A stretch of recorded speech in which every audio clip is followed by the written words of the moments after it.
Uma parceria que ajuda o esporte de alto rendimento na cidade, o Bauru Basquete, incentiva a realização de estudos na Unesp. Pesquisadores do curso de Educação Física da universidade conduzem testes físicos com atletas em busca de dados sobre como melhorar o desempenho no esporte. Na entrevista do dia, o historiador Maximiliano Vicente analisa os conflitos recentes nos Estados Unidos que opõem grupos racistas e xenofóbicos e defensores dos direitos humanos. Está no ar o Unesp Notícias desta segunda-feira, 28 de agosto.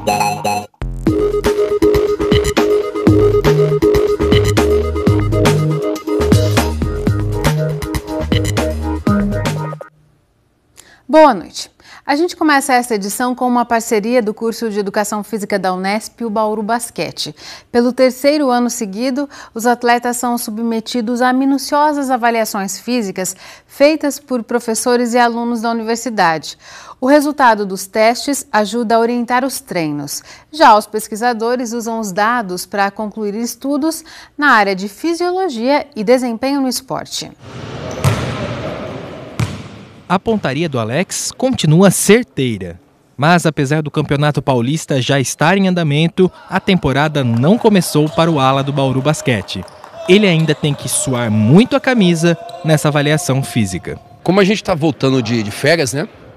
E a gente está já umas 2 semanas treinando, fazendo pré-temporada. Então esses testes é bom para a gente saber o nosso momento atual. Alex e mais 3 jogadores do elenco passaram por uma bateria de testes para avaliar a condição física de cada um. O objetivo é deixá-los prontos para entrar em quadra. Quem monitora tudo são os pesquisadores do LAFID, o Laboratório de Fisiologia e Desempenho Humano da Unesp em Bauru. Ver como é que a gente está, o que a gente pode acrescentar, tanto na parte de musculação quanto na parte aeróbica aqui, para a gente adquirir a potência exata para a gente começar os jogos, para a gente começar a treinar e também prevenir lesões. Então acho que é desgastante, é dolorido, mas é benéfico lá na frente para a gente. Só neste ano, a equipe tem 3 competições pela frente. Além do Paulista, tem o NBB e a Liga das Américas. No total, se o time chegar a todas as finais, pode disputar mais de 80 partidas. Daí a importância de uma boa preparação física.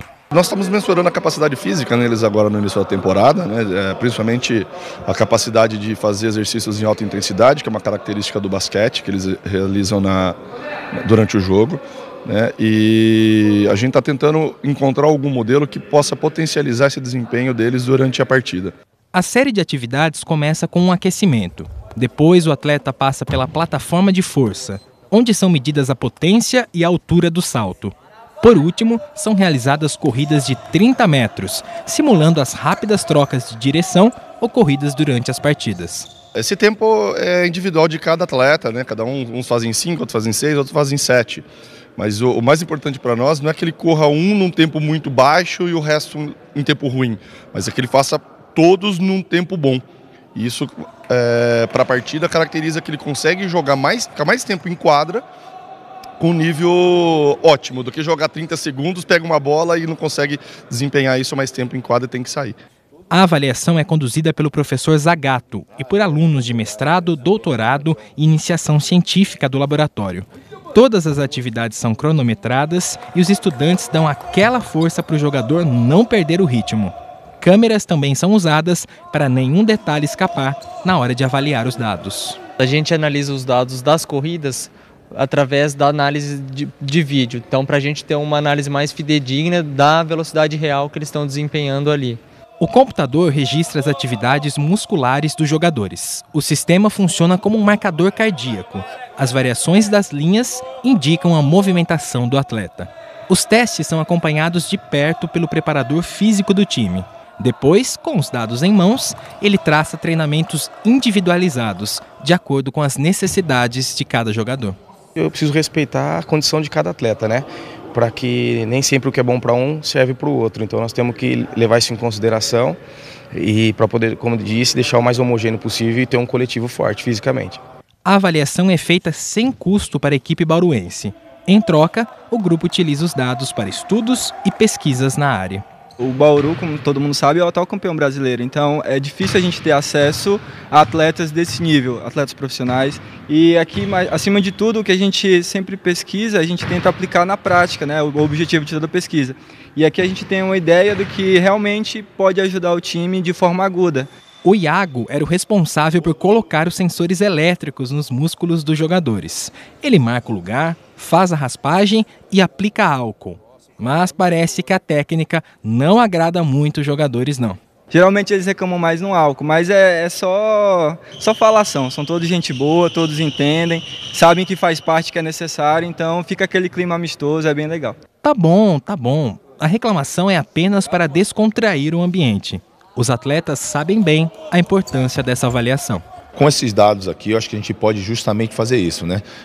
Saber o momento de como a gente diz, né, pisar mais firme no acelerador aí, o momento de recuar, porque tem esses dados sabendo como a individualidade de cada um, como cada atleta reage. Eu acho que realmente é muito importante e isso aí acaba dando um suporte maior para o longo da temporada. E olha que a bateria de testes com o Chilton foi ainda mais puxada. No final, ele retirou amostras de sangue para medir o nível de lactato, que avalia se o corpo responde bem à intensidade exigida. Definitivamente, moleza e basquete não combinam. Moleza não é uma palavra que existe não, mas a gente está trabalhando bem com isso aí que está dando resultado para a gente. Agora a gente fala da previsão do tempo. Já deu para perceber que as temperaturas em Bauru estão com uma grande variação térmica. Friozinho de manhã e calor à tarde. E a tendência é que continuem assim. Os detalhes no boletim do IPMET. Essa semana a temperatura já está até um pouco mais elevada, né? As máximas já estão na casa dos 30 graus em grande parte do estado de São Paulo. Nós teremos essa semana a permanência ainda do bloqueio atmosférico que está impedindo a passagem de outras frentes aqui pelo estado. Então, nós estaremos com o tempo estável, sem chuvas e com temperaturas elevadas. E esses dias, né, agora no começo da semana, nós teremos tardes com a umidade muito baixa, abaixo de 30% na maior parte do estado de São Paulo.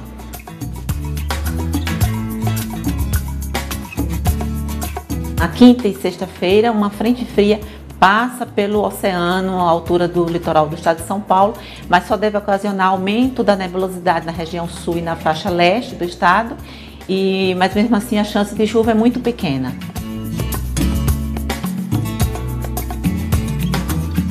No começo da semana, segunda, terça e quarta-feira, as mínimas vai estar em torno de 16, 17 graus e as máximas em torno de 30, 32 graus.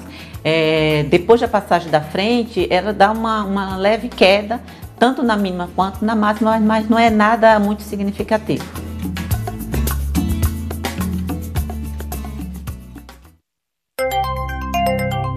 Céu aberto em todo o estado de São Paulo nesta terça-feira. Em Bauru, a umidade do ar agora está em nível de atenção, é de apenas 24%. Os ventos são de brisa 6 km por hora. Hoje os termômetros foram dos 15 aos 30 graus. Amanhã a mínima prevista é de 16 e a máxima de 32 graus. Depois do intervalo, o professor da Unesp, historiador Maximiliano Vicente, comenta os recentes conflitos raciais que vêm chacoalhando os Estados Unidos. Daqui a pouco, voltamos já. Há 2 semanas, os Estados Unidos vêm sendo sacudidos por protestos violentos de grupos de extrema-direita, racistas e xenofóbicos. Movimentos contrários em defesa dos direitos humanos se opõem a esse tipo de manifestação, mas as cisões estão longe de acabar. Para contextualizar esse cenário, recebemos em nosso estúdio o professor da Unesp, o historiador Maximiliano Vicente.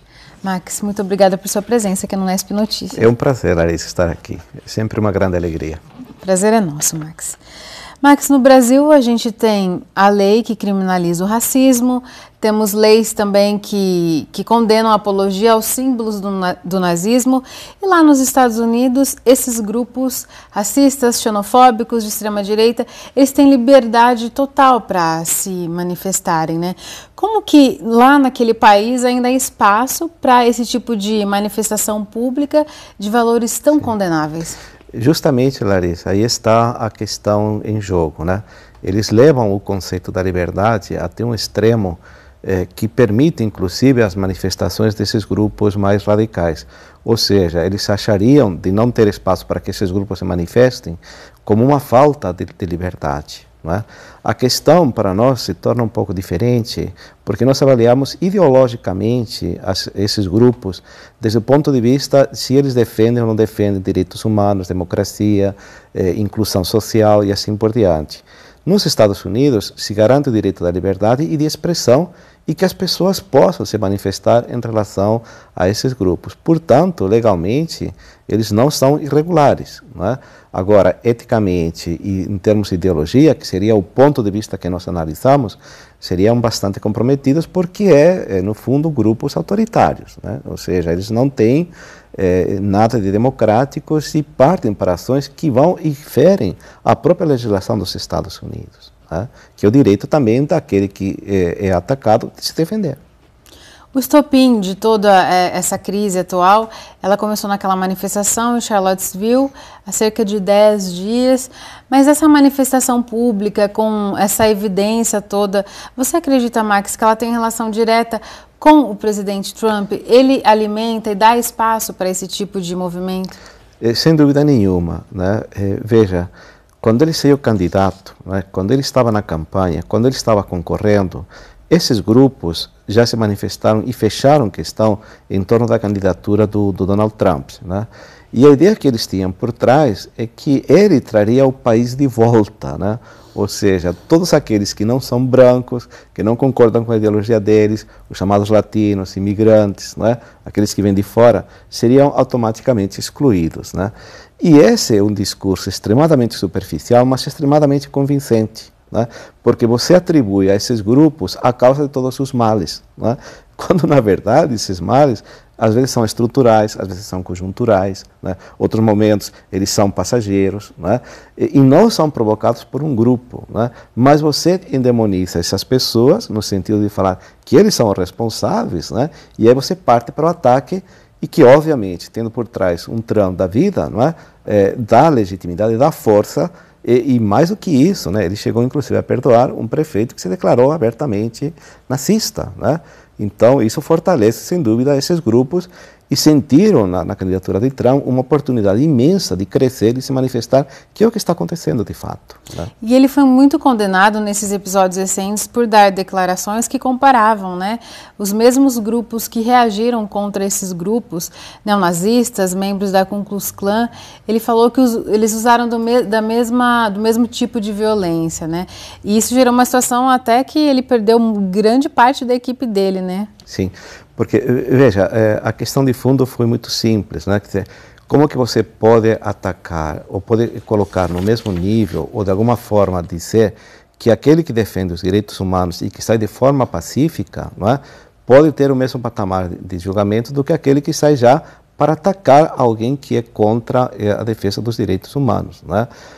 O que ele avaliou? Ele avaliou a superficialidade, que é o que nos mostram os meios de comunicação, ou seja, cenas pequenas, recortes, onde esses grupos reagem à agressão que eles têm, e aí ele tenta criar uma equivalência que de fato não existe. Não é? Não existe porque o que origina o movimento, o que está por trás desse movimento, o que eles defendem são posições completamente antagônicas e diferentes. Né? Então não dá para você juntar num balaio, né, todo mundo e falar que todo mundo agiu por igual. Não é verdade. Né? Mas do ponto de vista dele, como eu te falei no começo, né, Larissa, defendendo a liberdade como ele defende e vendo a manifestação como algo contra que seria o princípio da liberdade, evidentemente ele vai falar que eles são tão culpados uns quanto outros. Né? É uma forma de naturalizar e neutralizar aquilo que ele pensa realmente. Max, queria aproveitar a sua presença para que você desse um esclarecimento histórico, porque a repercussão desses movimentos lá nos Estados Unidos, aqui no Brasil, gerou uma outra discussão secundária, principalmente nas redes sociais. Pessoas equivocadamente começaram a compartilhar que o nazismo foi um movimento de esquerda, é um movimento de esquerda. Eu gostaria que você explicasse. De forma alguma, né? Isso é um tem o menor sentido. Menor sentido, não tem um desconhecimento histórico total, radical, né? Quando nascem esses grupos mais nazistas e fascistas, que a gente classifica como autoritários, né? São movimentos autoritários, eles nascem justamente por uma descrença na democracia e pela crítica ao movimento de esquerda, aos partidos comunistas, né? Ou seja, eles nascem com o intuito de acabar com esses grupos, né? Ora, como que eles vão ser socialistas se no programa deles o ataque explícito ao comunismo e ao socialismo está pautado desde o começo até o fim, né? Então, essa discussão não pode ser levada pela superficialidade, que foi o quê? Como você muito bem apontou, por conta de ter lá no nome socialista, né? Então, as pessoas pensam que é um grupo socialista.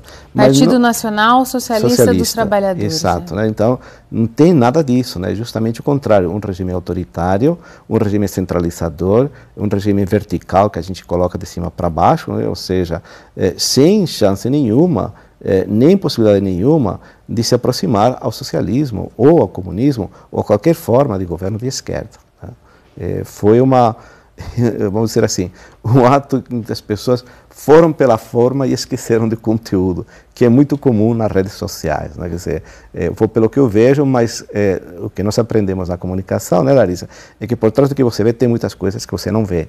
E essas que você tem que buscar, né? Então, historicamente, tanto o nazismo como o fascismo na Itália e na Alemanha, ou em Portugal, na Espanha, né?